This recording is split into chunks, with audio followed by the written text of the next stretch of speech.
danem zasedanjem.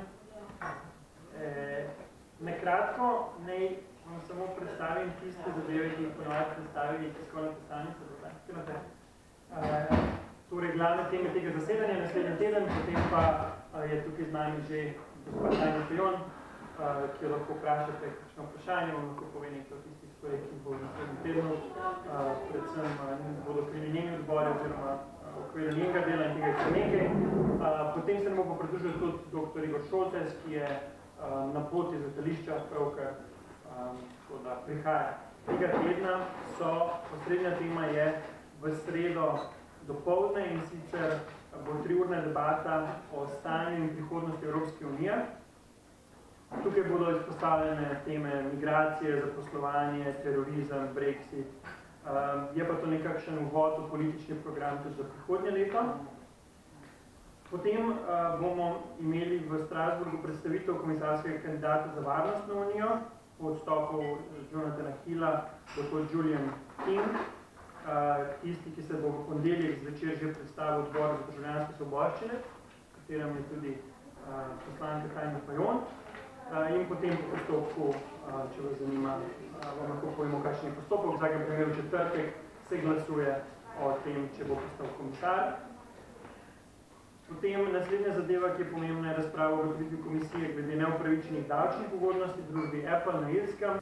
Potem bo debata o emisijah motornih vozil in sicer bo glasovanje o vmesnem poročilu preiskovalnega odbora, ki je nek pregled dela tega enoletnega mandata na polovici in oris dela za naprej o emisijah v avtomobilskem sektorju in domnevnih kršitev evropske zakonodaje. Potem bo debata o pravni državi in temeljnih pravicah na Poljskem, kjer bodo poslanci sprejeli tudi nezavezujočo resolucijo v sredo.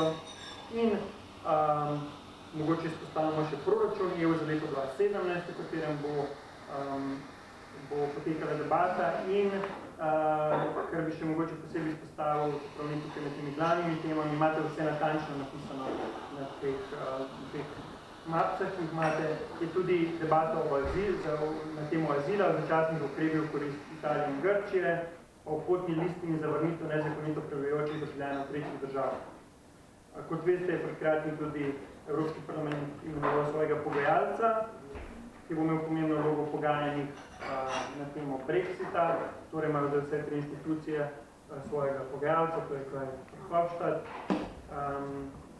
Teme, ki so tudi zanimive in bodo tudi sigurno mogoče za vas zanimive, so tudi Panama Papers, pa seveda pogovori oziroma vse, ki se dogaja okrog CETA in TTIP-ja. Tukaj imamo poslance, ki vse te zadeve delate že nekaj časa in dobro poznate, tako da predlagam, da ker predam besedo vama, mogoče lahko vsak od vama mogoče nakratko pove tiste stvari, ki bi oni izpostavili, ki bi vi izpostavili, pa potem gremo na vprašanje. Hvala lepa, lep pozdrav vsem. Klemen je že povzel kar nekaj stvari, bom jaz tu nadaljevala. Mislim, vključno vsaj, kar zadeva mene in mojega dela je sigurno ta razprava, pa mislim, da nasploh parlamenta o kondiciji Evropske unije, stanju Evropske unije. Ampak bom začela s ponedeljkom. V ponedeljek imamo mi zaslišanje v odboru in zvečer z novim komisarjem za varnost. Tu je kar nekaj dilem, jaz sem se z njim uspela ta teden srečati z gospodom Kingom, precej bi rekla, dileme so kako njegova dejansko moč v novi komisiji, glede na to, da pokriva eno zelo pomembnih področij varnosti, ki so, če vprašajo danes evropske državljane, ena ključnih skrbi, hkrati pa komisar ne bo imel svoje direkcije, nima nekega aparata zade. Dejansko je tudi vprašanje, kaj to zdaj pomeni Velika Britanija z eno nogo v komisiji, z eno zunaj, ko bo dejansko lahko na tem področju naredil. On je sicer bolj diplomat kot politik, ima izkušnjo Severne Irske, ko so se borili takrat proti Iri, ima znanje, velike že v bruselskih institucijah tudi delal, govorila to, kar se jaz predstavljam, bomo mi posebej izpostavili, smo tudi vprašanje na zaslišanje, bo 3 ure trajalo, predvsem ta skrb med varnostjo in poseganjem v zasebnost, ker se mi zdi, da je ključna dilema danes Evropske unije, ki promovira varnost na eni strani, na drugi strani pa univerzalne pravice. Tako da vprašanje, koliko bo šel v teh svojih idejah in predlogih na naprej, ko gre za varnost, ko gre za radikalizacijo, borbo proti terorizmu, ko gre za vzpostavljanje nekega skupnega evropskega sistema, sodelovanje varnostno-obveščevalnih služb in tako naprej. Mislim, da v to smer bojo šla vprašanje, gotovo bo pa zelo kritično, predvsem ta njegova vloga kot Britanca, ki dejansko odhaja. In s tem bom povezala razpravo o prihodnosti Evropske unije, ki mislim, da bo izjemno ključna zaradi dveh vprašanj. Zaradi samega Brexita in negotovosti, ki visi nad institucijami, kdaj se bo Velika Britanija odločila sprožiti člen 50, in na drugi strani zaradi tega, ker vstopamo v obdobje menjave predsednika Evropskega parlamenta in ostalih vodstvenih struktur po 2,5 letih mandata institucije. Kot veste, Evropska komisija 5 let ne spreminja predsednika komisije, Evropski svet in Evropski parlament naj bi pa po 2 letih in pol načeloma zamenjal vodjo. To pomeni tudi vprašanje Donalda Tuska na čelu sveta in pa vprašanje predsednika parlamenta. Zdaj, če nakratko komentiram to, kje smo danes, kakšno je stanje, kakšna je kondicija Evropske unije. Ta hip je precej kritično vprašanje prihodnosti Evropske unije v luči vseh bližajočih se volitev od Avstrije naprej, oktobra, referenduma na Madžarskem, do volitev v Franciji, Nemčiji, na Nizozemskem, ki bodo gotovo imele nek vpliv na razvoj prihodnosti Evropske unije. In pa če bo ta negotovost z vprašanjem Brexita predolga, se zna gotovo zgoditi, da bi tudi Evropska unija imela resne težave. Posebej, če gremo v obdobje novih volitev, s tem, da imamo Veliko Britanijo še vedno eno nogo v Evropski uniji. Obstajajo različni scenariji, različne ideje, kako se Evropska unija odziva na sam izhod iz Brexita. Mi smo zdaj imenovali, Klemen je omenil svojega pogajalca, Verhofstadt, ki je volja liberalcev, ki se bo pogajal, in imenu komisije se bo pogajal komisar Barnier.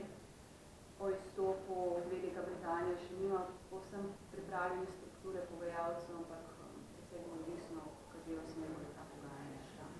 V sami Evropski uniji pa so ideje od kasnejšega povezovanja v smeri ali na območju evra ali na območju varnostne in obrambne unije, več stebrov ideje, kako bi se unija kasneje povezovala, ampak zdaj predvsem potekajo pogovori med vodji institucij in pa šefi evropskih vlad.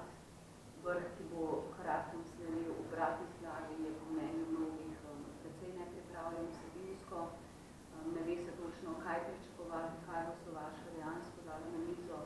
In te dileme smo ta teden, o njih smo govorili tudi o vodstvu moje politične skupine, kaj dejansko mogoče pričakovati.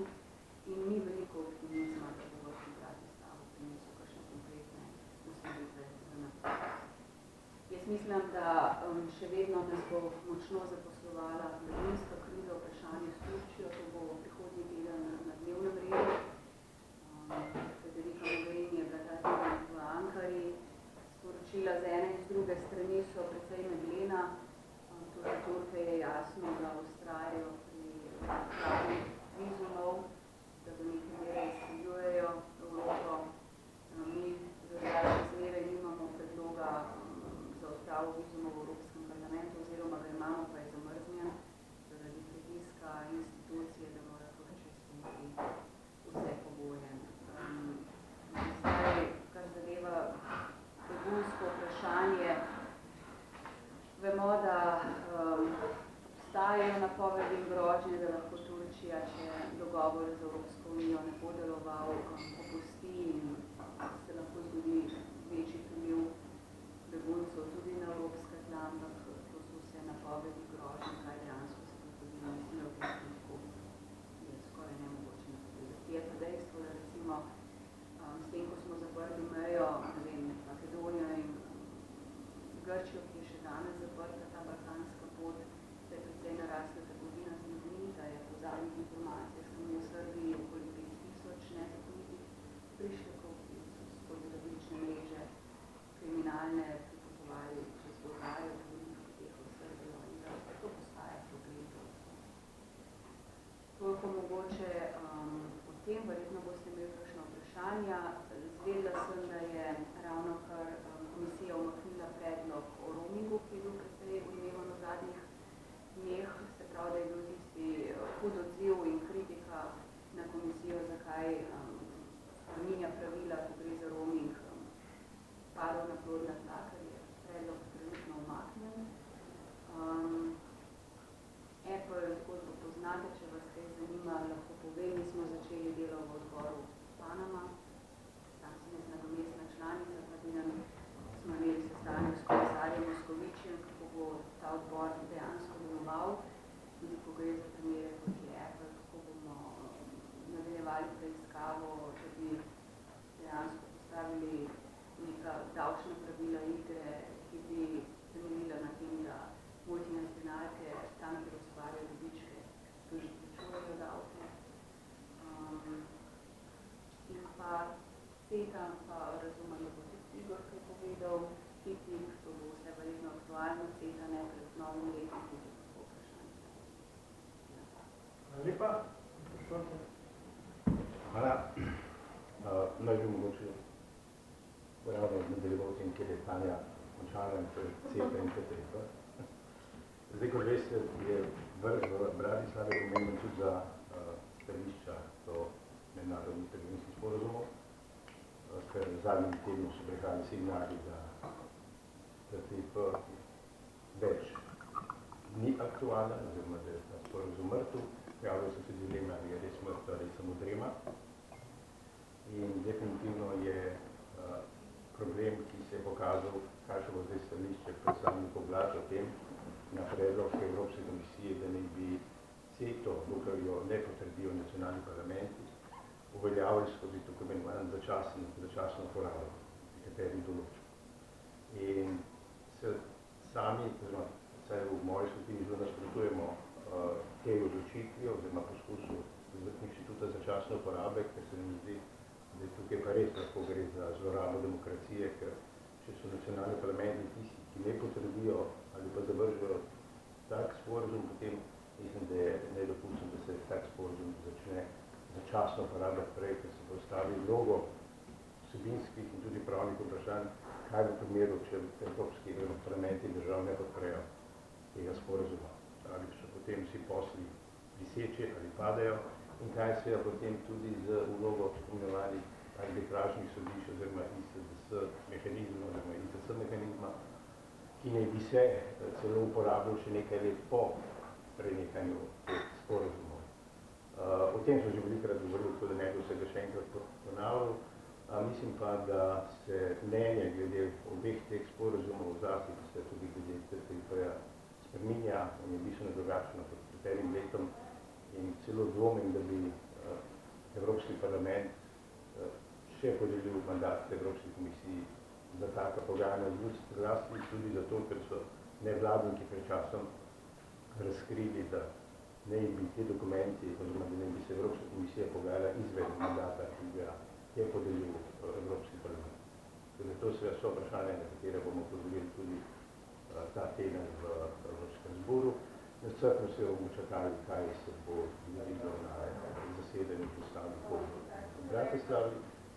Hkrati smo dobili informacijo, da v Evropo prihaja tudi k Malmstromovi glavni ameriški pogajalec glede TTIP-ja, tako da tudi to je zanimiv pogled, ker dejstvo je, da se zdi, da tisto, kar ne bodo uspeli uveljaviti v TTIP-ja, bodo poskušali predseti. In zato je treba biti tudi na tej področju zelo, zelo pazljiv. Kar se tiče begunske in migrantske krize, da bi samo mogoče se zdaj na poti nazaj bral en časopis slovenski in sem zasledil, da ne bi Slovenija pripravljala skrajne ukrepe za zastavitev beguncev in tudi bi seveda opozoril na to, da tukaj ne smemo izgubiti razum. Da še vedno smo zavezani spoštovati človekove pravice, mednarodne zaveze in pogodbe, ki smo jih sprejeli v preteklih letih in mislim, da se to zapiranje meja znotraj držav članic spreminja potem v tisto grožnjo, o katerih je pa prej govorila tudi Tanja, da Evropa počasi potem po takem načinu razpada v tej svoje enotnosti in da se praktično oblikujejo nove sklopi, nove skupine držav od Višegrajskih iz Beleša do koga do skandinavskega dela, vključno z Norveško in zdaj Veliko Britanijo, ko vide in seveda ta zadnja pobuda Grčije, ki je povabila Španijo, Portugalsko, Italijo na določene pogovore o prihodnosti, tako da se že rišejo mogoče neka nova zavezništva in se je tudi bilo dobro slišati tudi z naše strani naše medsebojne politike, v katero smer bo šla Slovenija tudi v pogajanjih in pri uveljavljanju svojih interesov. Seveda nismo izoliran otok, tudi nihče si ne želi postati žep beguncev, to bi pa morali biti tudi proaktivni pri zagovarjanju tega skupnega evropskega reševanja begunske krize, ker od vseh tistih napovedi, ki smo jih poslušali pred enim letom, do zdaj se praktično ni bistveno spremenilo in še vedno smo, mislim, da pri zelo malih procentih od dogovorov o premestitvi beguncev iz Grčije in Italije, mislim, da tistih 166 tisoč, da jih je 3-4-5% realiziranih, ponovno so pa seveda vključili v to kvoto tudi Turke. To ima begunci srce iz Turčije po principu enega za enega. Tako da to vse kaže, da bolje ni in da bo očitno potreben drugačen pristop, če želimo to zadevo urediti na civiliziran, dostojanstven, človekovreden način, ker sicer bo nasprotna pot konfliktov in da se tudi spopadov, kar pomeni pa konec Evrope taki, kot jo poznamo. Mislim pa, da to ni dobro tudi za stabilnost znotraj Evrope in vse potem tudi v regiji, ki potem pa res pridemo v njih nepredvidljiv čas. Zdaj, kar se tiče ostalih točk, ste verjetno prebrali mogoče glede Junckerjevih prioritet oziroma dosežkih za naslednje leto. Kot veste, si je zastavil takrat 10 prioritet, nekatere bolj, druge manj uspešno odmevajo.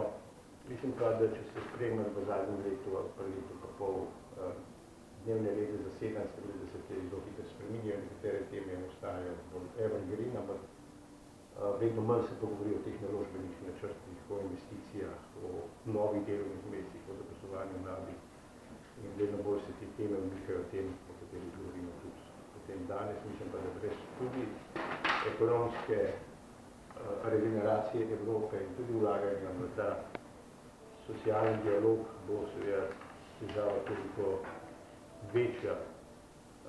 Zdaj, glede samih številk, vas ne bom govoril glede proračuna, je pa res, da bo približno podoben, kot je bil v letu 2016, da se za reševanje migracij namenja 5,2 milijardi oziroma do 2017 skupno 15,7 milijard in varnost. Naprej, najbolj se bi seveda ukrepil proračun za varnost, ki bo znašel 3 milijarde letno. Precej več je torej zdaj sredstva namenjenih varnosti in obrambi kot pa socialni vključenosti in tudi integraciji migrantov. Tako da mogoče ne bom predolg toliko za neko voz, potem če bi se vprašali. Samo dodala, da sem pozabila pri proračunu omeniti, čeprav to slučajno se s proračunom za drugo leto ukvarjal, zdaj je bil čas, da so amandmaji vloženi. Vsaka skupina je dala svoje predloge. Mi smo v socialistih in demokratih zahtevali dodatnih 530 milijonov evrov, da bi se ukvarjali z vzroki žarišči kriz, odkuda begunci bežijo.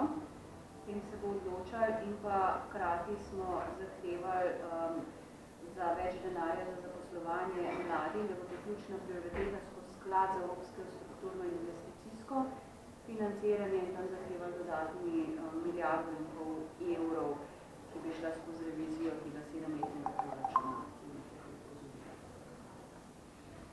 Dobro, potem bom predlagam, da gremo kar na vprašanje. Da zanima kakšna zadeva v zvezi s tem. temami, tako vprašati. Mogoče še pri tem prvem, kar ste govorili o novem komisarskem kandidatu za varnost unijo.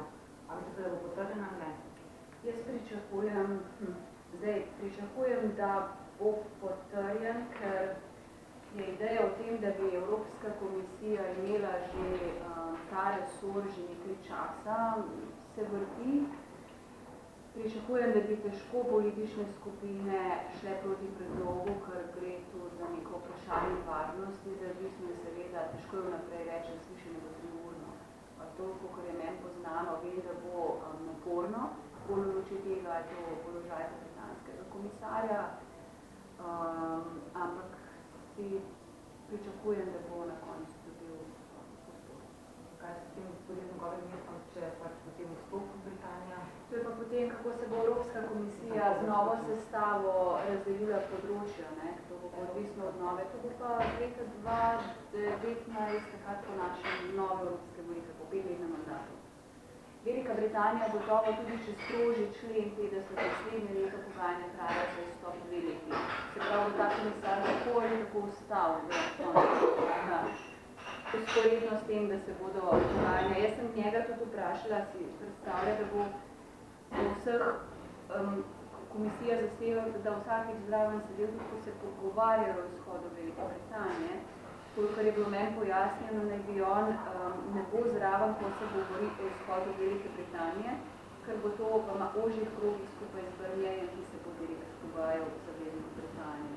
Tako da načeloma v teh razpravah ne bo sodeloval. Kaj pa to zdaj v praksi pomeni, mislim, da je predvsem jasno.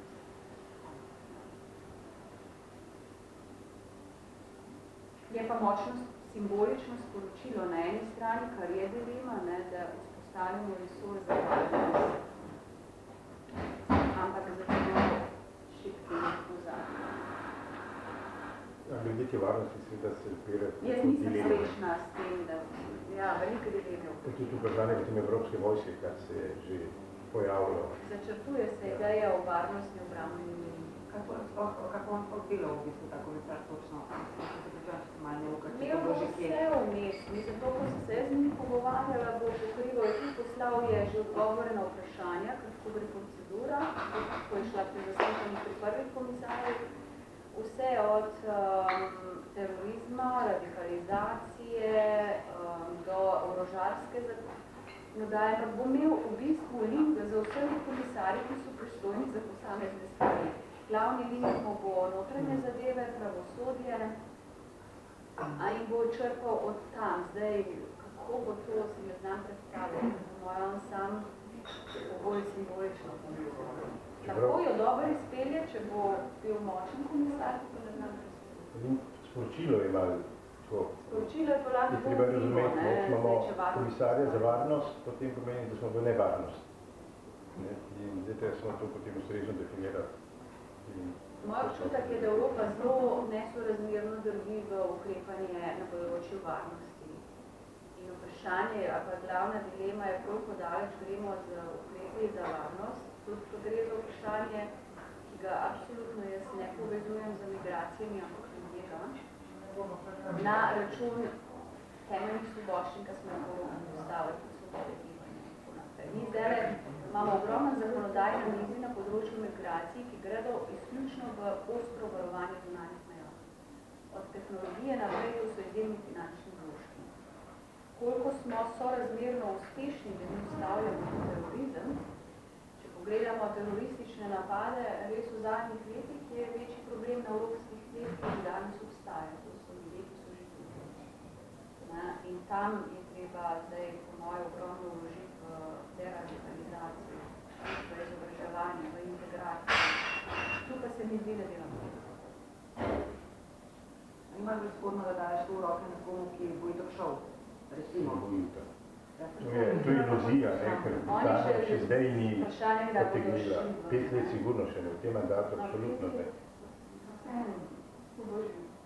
On bo postavil boste videli, če smo čez 5 let še pogovarjali, boste videli, da to ne gre to hitro, ker to je prvi primer, kjer se bo zapletel na vsako korako, preden se sploh formalno spreobračuje. Britanci mislim, da tudi malo taktično, mogoče se ne odločajo tako hitro sprijeti, ker so videli, da mogoče ni bilo najbolj pametno, tako kot so postavili vprašanje.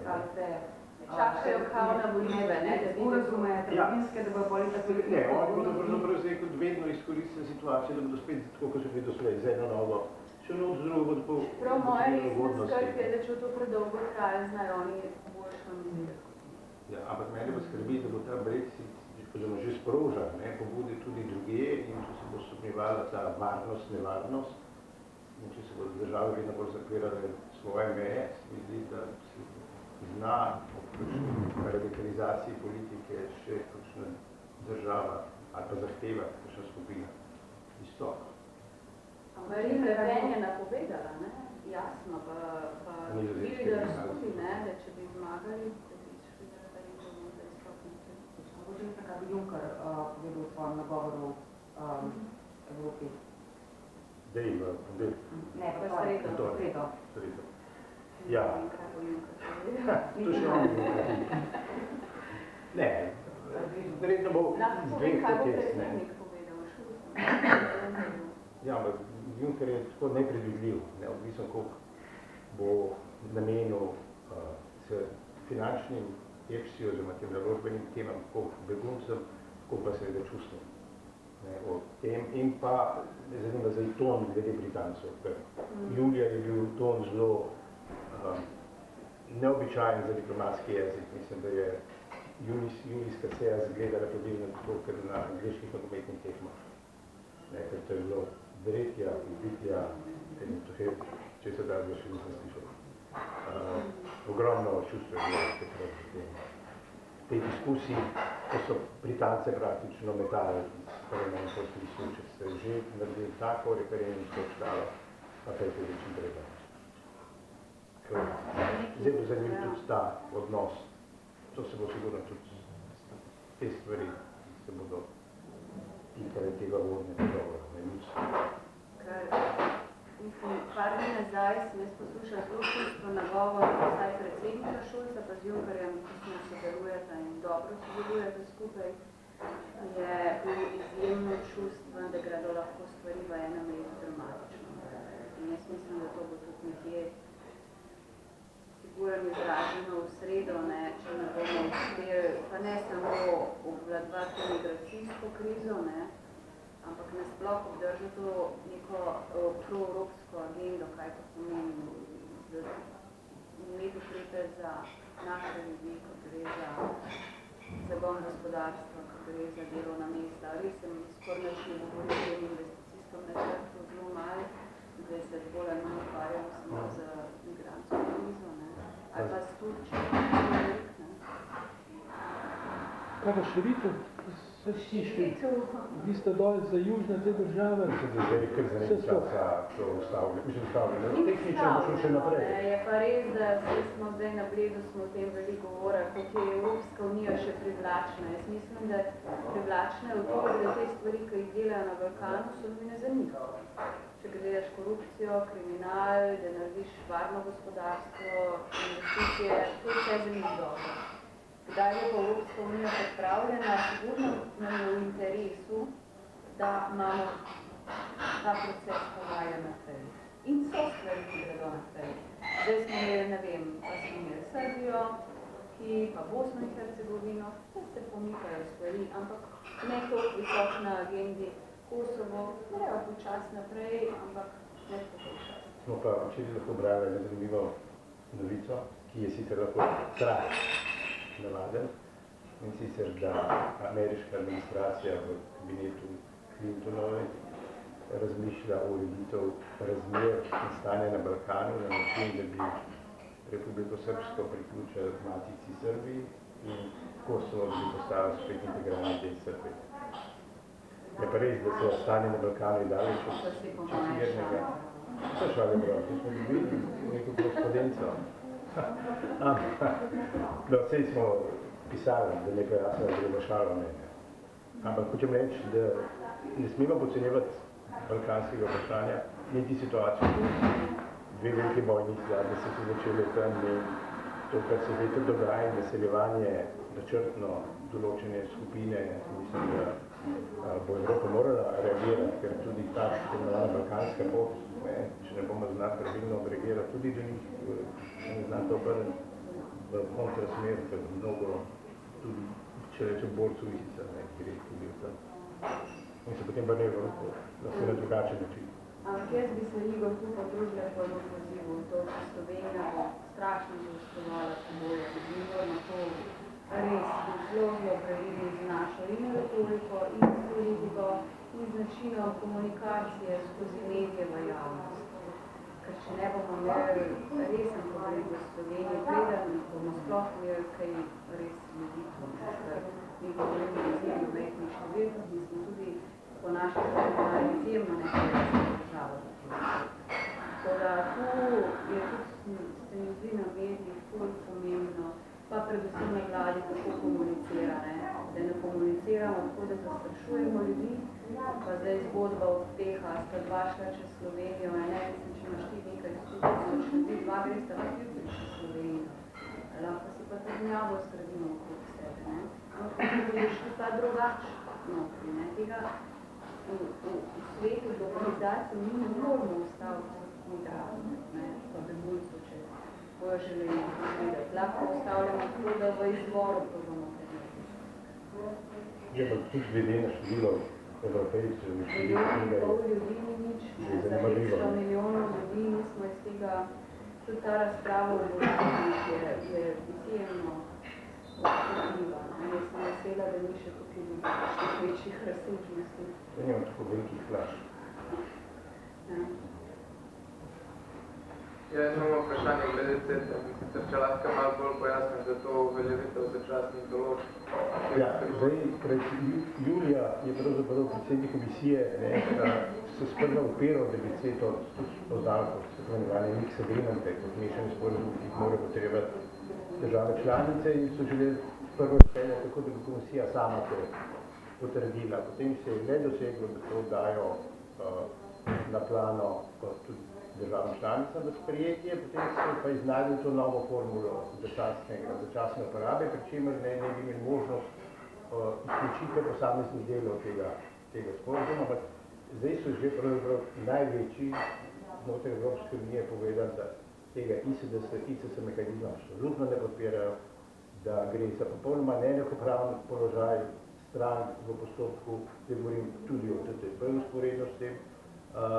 Tisto, kar me je pa relativno začudilo, zdaj v ponedeljek sem bil na seji v državnem zboru, kjer je bila razprava tudi o teh stvareh, ki je predstavnik Evropske komisije, ki je rekel, da je TTIP eno najbolj transparentnih pogajanj, ki se zgodijo v Evropske unije. Če je to najbolj transparentno, se bojim, kaj še je dostavljeni sporazum. In predvsej je ravno to. Zato se dolgo časa sploh ni vedelo, kaj se dogaja. In še lepo tem, ko je izbruhnil TTIP, v javnost, ko so se zahtevali večji pogledi, ko so končno pregovorili pa te tako imenovane tihe sobe po hudih mukah, se je pravzaprav ugotovilo, da je CETA že praktično izpogajana. Z mnogimi mehanizmi, podobnimi, kot jih ima seveda tudi TTIP. Tisto, kar mene zelo skrbi, je področje tudi kmetijstva, varne hrane, standardov in pa tega mehanizma arbitraže, s katerimi dejansko lahko velike korporacije zasadijo oziroma uveljavljajo vse, kar želijo v imenu izgubljenega dobička in praks oziroma sodbe na tem področju zelo veliki za pogled. Ja, sem se tudi malo pogovarjala z našimi tu na vladi, ne. Kolikor jaz razumem, pravijo stališče, pa se ga verjetno vi poznate, da je CETA vendarle precej boljše dogovorjena do zdaj, kot je TTIP, da obstajani kvotni sistem, ki je boljši, da so standardi, ki so bolje zaščiteni, enako velja morda tudi pri kmetijstvu, da ni primerjave dejansko s TTIP-om, ampak da zdaj se piše nek seznam, ker res je, da ta sporni mehanizem ISDS ne bo del, obstaja pa še zmeri neka arbitražna sodišča, ampak kot če že zdaj obe strani podpišeta, sestavljata seznam, kaj ne je bilo izločeno. Ta seznam pa še ni v koncu. Tako da, kot jaz razumem, je neprimerno boljši v neki meri, ampak so pa, ni pa še čisto jasno, kaj bo tu izločeno, ta začasni je problematičen, da pred januarjem tega tako ne bomo imeli še ljudi. No, bi bilo pa res prav in demokratično, da se da to v presoje nacionalnih parlamentov, nanaša na posledice, ki bodo nosile države članice, vključno za gospodarstvo in kmetijstvo. Samo da ste kako potrdili, glede na to, da imate dobro mnenje o tem, ne? Prepričan, da bodo vse države podpirale. Tako da to je vprašanje. Ravno zaradi tega se zdi. Ampak kako potrebujete, da je CETA mogoče vod TTIP-ja, v bistvu kaj naprej? To se je več čas govorila, po mojem, da strahu pred ISDS-om, ne? Ja, 40,000 podjetij, ne, ameriških v Kanadi, snuje prihod, ne, dokaj TTIP-a ne bo sprejet. No, se CETA pač vključuje nek zelo podoben mehanizem, kot je ISDS, samo da se malo drugače imenuje. Ja, ICS se imenuje, ampak gre pa za to, ne, to je, sem mogoče malo pojasnil, da bo se vedel, zakaj gre. To je pravzaprav nekaj vrste arbitrarno sodišče, pri katerem deluje izven nam priznanega sistema tako imenovane pravne varnosti, zaradi tega, ker so stvari izjemno nedorečene tudi v sami interpretaciji in so stvari preveč interpretativne, da bi zagotavljale pravno varnost strank v postopku. Stranke nimajo enakega dostopa in imajo izrazito prednost seveda investitorji, tudi glede stroškov sodelovanja v teh postopkih. Imenovanje tako imenovanih sodnikov je zelo sporno, glede na to, da so lahko člani tega sodišča sodniki ali drugi pravniki, ki imajo ustrezna znanja. In absolutno nad tem mehanizmom ne bdi noben, skratka ni nobenega nadzornega dela pod veljavi, tudi za nekatera druga mednarodna sodišča. Ravno ta nedefiniranost zelo skrbi tudi kolege pravnike po Evropi. Mislim, da je Združenje evropskih sodnikov dalo stališče, ne, da so taki sistemi popolnoma nedemokratični in iz pravnega stališča nevarni in izven naših standardov. In mislim, da imamo v Evropi dovolj vrhunskih sodišč, narejen sistem na način, da bi lahko popolnoma adekvatno reševal morebitne spore, tako da sicer se lahko reševajo spore med dvema stranima. Dobro, še druga tema mogoče? Druga vprašanja? Zdaj pa rogličke. Zdaj bi samo zaključek povedal, da zdaj tudi v informacijski pisarni pripravljamo nekaj dogodkov v septembru. V marcah ima tudi napovednik za dogodek, ki bo čez en teden, to je to kolesarjenje, kot mu rečemo, in gre za poudarjanje pomena gibanja čistega okolja in tudi v kontekstu krožnega gospodarstva bodo sporočila, kjer bo Tanja Fajon z nami. Zdaj do šolce ne more, ker ima eno nujno zadevo. Pa me žal. Ne moramo pa spremeniti na svobodo, ko ste rekli, da je pa lahko.